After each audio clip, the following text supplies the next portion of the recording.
Alright,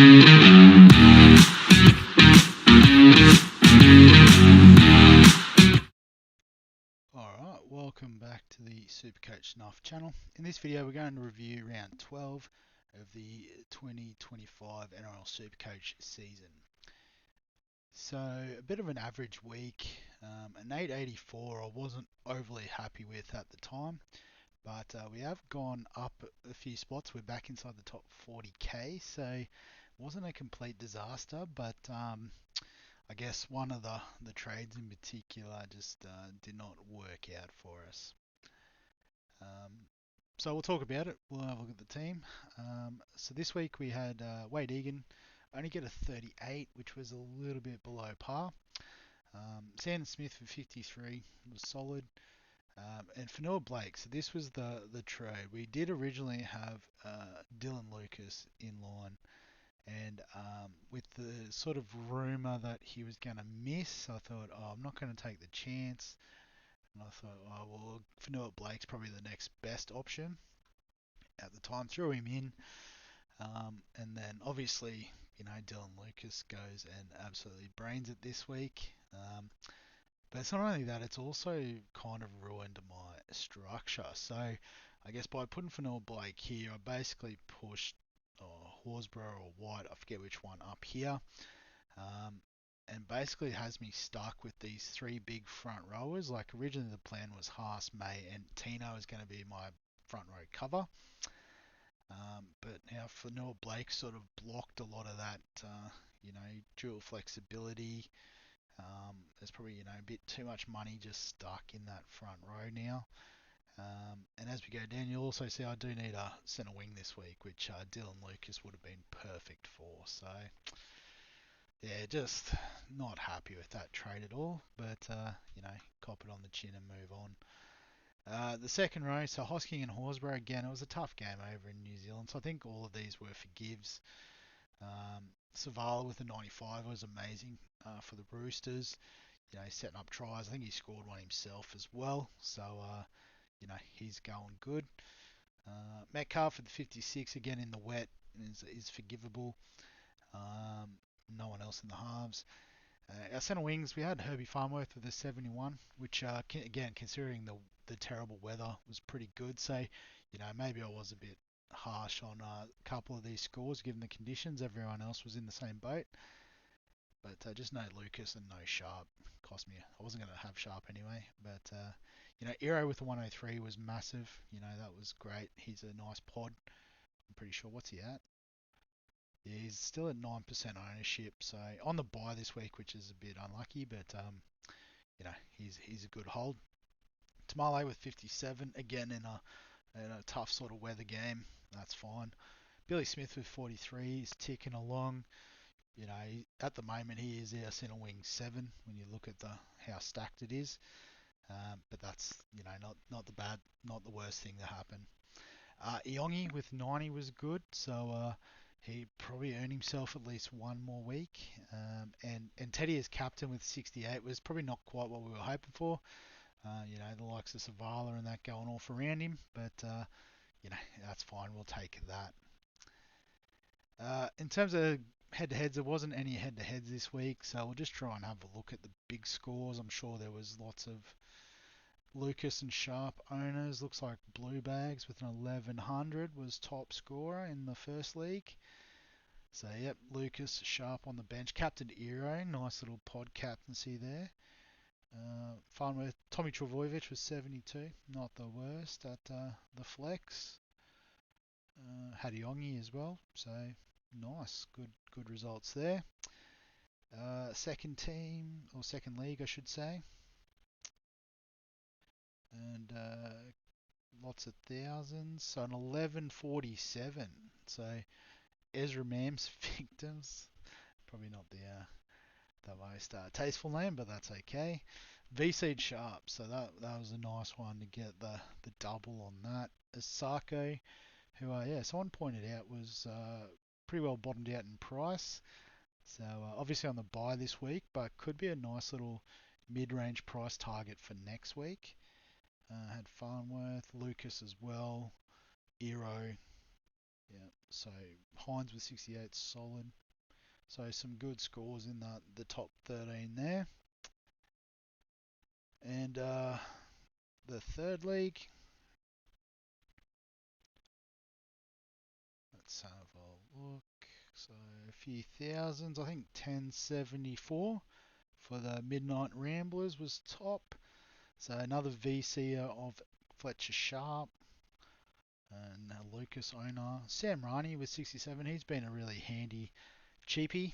Um, like he's definitely bulked out since his Bulldog days, and I think that's why they're using him a bit in the second row as well as that edge cover basically. But can play anywhere on that edge, so pretty handy one to have in the squad. So well done, Dave, on that. Should just have a quick look at the overall. Oh, sorry, I still want game day. The overall scores this week. See all teams.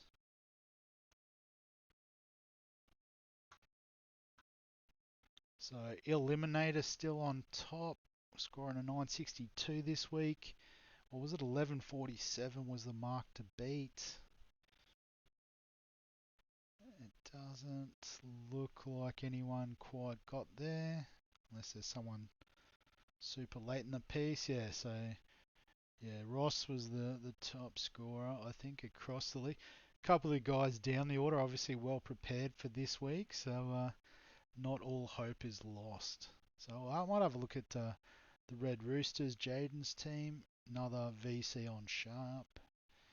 Lehigh Hopewadi with the hundreds, nice. Eero as well. So yeah, so it looks like there was a common theme there with Eero, Sharp, Lucas getting you some good scores this week. I only had one. If we have a look at across the league just quickly, so I think we've covered a lot of the big ones. Dom Young with 100, but obviously doesn't appear to be in the first choice team with Rob Toya coming back in. Although if Toya holds his spot for Origin, potentially Young has a couple more runs. Blake Steet with a 93 is pretty handy as a cheapish second rower, although now he's 400k, not exactly cheapish anymore. Dean Hawkins filled in nicely for Moses with a 91. Jazz Tavanga, if you got on him, he's going well, playing that big minute sort of middle forward role. Josh Curran, so I bought him in fantasy, and I was pretty chuffed about that. So yeah, on the buy this week, but would be good for the rest of the Origin as a cover type option.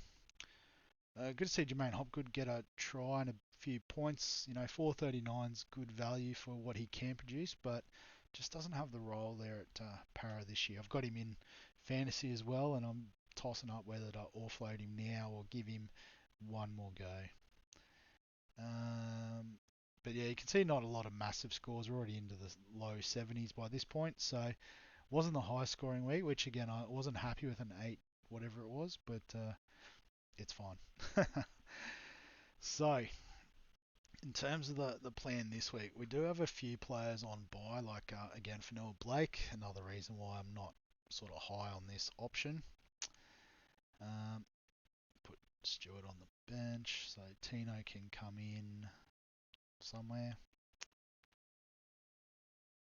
I don't know, maybe we just pop him on the bench for now. Don't know who's going to drop off. We do get Hughes back, which is nice. And Pappy, there you go. There's the reserve sort of locked in. But the problem is we don't have enough cover for our centre wing. So we've got Eero, Farnworth, and Kiros technically all on the buy. So the first move I think is pretty obvious. Greg Marzu out, and we'll just go by this week's points because he's at the top. Dylan Lucas in. I am paying a premium for him, which is unfortunate, but he still has a lowish break even, so he's going to be more expensive next week. He's a keeper, so you can bring in keepers whenever you want. So that's the first trade locked in, sort of set and forget. And then I guess if you have a look at the centre wing, it's pretty well locked as well. You've got Lucas, Fermor, Kiro's fun with Eero, like 5 keepers, pretty easy. got Tamale and Smith will just be coverage, and we can probably cash them out a bit later in the season if we need to, do final upgrades. But looking at the team, we're not too far off. So the second move. So in terms of cheapies, I probably didn't cover that before. Let's go back and have a look. So by break even, there's not a lot doing. You've got Garlic, who's got a nice break even, but I don't know what they do. Does Harry Grant back up uh, this week? I'll keep thinking next week, but it's this week coming up. Against the Titans is always nice for some attacking upside, but yeah, I'm not convinced. Vilea, so the Cowboys do have a good run. So getting a mid-price centre wing option isn't the worst shout. Um, like Luke Garner, I think he's injured, so I'm not sure what his timeline is. Obviously, like Xavier Coates at 700k, he's got the Titans, but we're not going near him. Backing up from Origin. Rob Toya, again, probably not the most useful given the bye coverage that the Roosters have. He's only going to play probably this week and then round 16 and then round 19. So yeah, he's probably not a viable option. Ezra Mam, so he's got another game to have another look. But even then, you've got to make a moral decision, I think, on whether to bring him in or not. Tuivasa injured. Asafa Solomona's never really been overly relevant.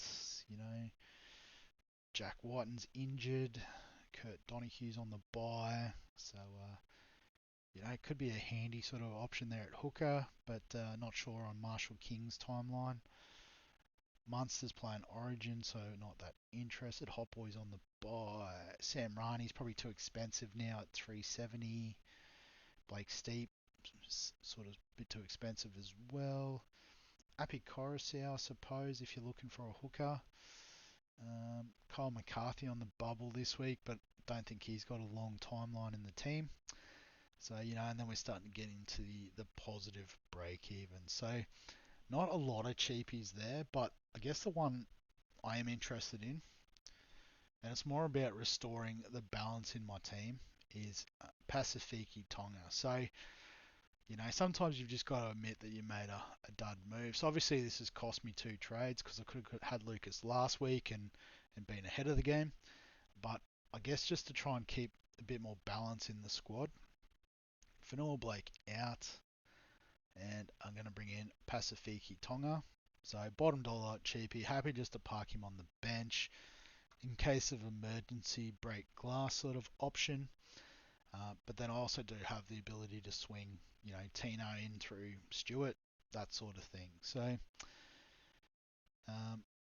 what that does is it does free up 500k for next week, and the plan is going to be hopefully to be able to upgrade Iongi and Metcalf to Cleary and Drinkwater. So might have to get on the notepad a bit here to do some calculations if it's going to let me. No, notepad's down. So if we have a look at Cleary, this is the one sort of issue. He is 760k, but only a break even of 40.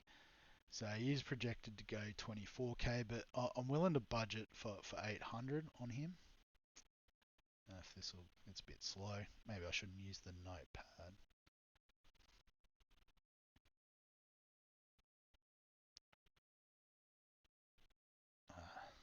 Any fear of working Supercoach?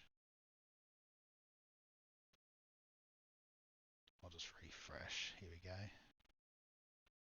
So I guess on the plus side, we've got 516 um, for the cash in bank. We've got we've got Metcalf, who is projected to lose 17k based on a 60, which is probably fair against the Rabbitohs. So what's that, down to about 560? So we'll call that 560.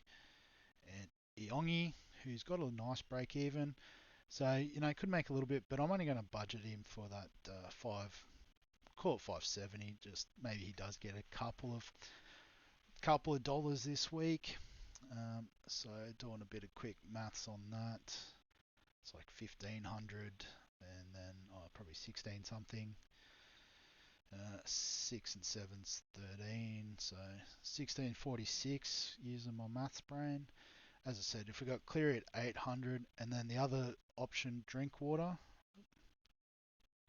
So he is at 870 currently, but has a 150 break even. So, if he hits the ton, which he's projected to, you take 30k off, that's 840. Yeah, 840. And obviously that one's a little bit easier to calculate, so 1640. So in theory, we should just be able to get there with a bit of luck. So, that'll be the plan for next week, is if we can upgrade those two, then, we've got probably the top three fullbacks locked in. We've got 5 centre wings that we're cool with, locked in. Got 2 halfbacks and obviously Campbell at 5'8". And King Toggy has hopefully got a bit more cash to generate. Front row's sweet. So it's mostly going to be just trying to get a couple more of those second row guns, as well as, trying to work out who should be at hooker. But yeah, like basically this back half is all good. And to be fair with Supercoach nowadays, this is where most of your points come from. So, I think we'll be pretty comfortable with that back line, and then, we can just try and use some money. Hosking probably hasn't generated as much as we hoped he would this week. Nafahu White is obviously just origin coverage. He should come back after their bye.